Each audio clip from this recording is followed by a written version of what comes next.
Hello, my name is Tim. Tim, yes. This is my brother.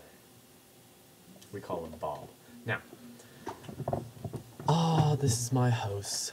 Yes, I thought you would really enjoy this. Let us put on some music, shall we? It's kind of boring these days. Perhaps there's mail. Oh, there is a newspaper. What does this newspaper say? Breaking news. Russia has left the war. Let me read the details. Oh my gosh. This is truly amazing. But, I mean, it's amazingly horrible. But, I mean amazing. We need more appropriate music. Yes. Sad or happy day. It depends where you are from and what you believe. According to that newspaper, Russia left the war, but only because something they are calling the Russian Revolution occurred. Essentially, what happened was, it seems, according to that paper, that the people of Russia weren't very happy with their government. They believed them corrupt, among other things, and they were really dissatisfied them with the rising costs of the war. It just became too much. And it seems, oh, hello, Bob. It seems that they overthrew the Tsar, and Russia left as a result. This could mean a German. I would normally say this could mean a German victory, but I do not believe so. Not in this case. Oh, the music has ended. Well, you see, I do not believe that this necessarily means the Allies have lost yet. Not yet. Why? Why, you ask, Bob? It's quite simple.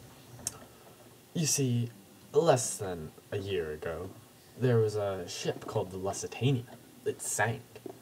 It was a British ship. British controlled it. It was a passenger ship, though. And it had over 100 Americans on board. Essentially, the Germans sank it with one of their U-boats. Now, this was only 100 Americans. You could say that, but you could also say it was a whole 100 Americans. I mean, that's quite a lot. And, I mean, the US, they got quite mad at this. You see, Bob? You're not even looking at me, Bob. He doesn't like me talking. Nope, he's running away. Anyways, I will talk to myself. US didn't like that. They didn't like over 100 of their people being killed by a German submarine. And so, they joined the war. Now, that was probably our strongest time of the war, when the US had joined and before Russia had left. As is, though, who knows? Germans have been freed up to go fight on the Western Front. But they will encounter increased resistance there from the US, the United States of America. So, I do not know how this war will turn out, but I hope the Germans get defeated. It could go either way at this point. We will have to wait and see who runs out of resources first. Alright, so this is the end of my World War I Timeline project. Basically, yeah, so the war is over. The Allies managed to defeat Germany in the end. You know, it was a war of attrition, so both sides were really quickly running out of resources, and the Germany happened to run out first, so they lost. Yeah, so after the war, they attended a peace conference of some sort, and Germany, well, they created the Treaty of Versailles, And basically it said a number of things. Germany's military size would be restricted, so Germany couldn't build up a massive army to wage war anymore. They had to pay, I believe, it was like $442 billion US dollars in today's money. And,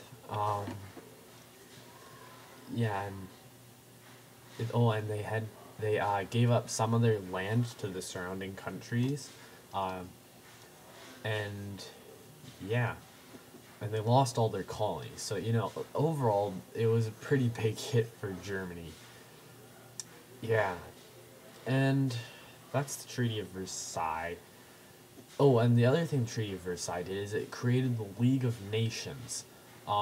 Basically, the League of Nations is a peace organization designed towards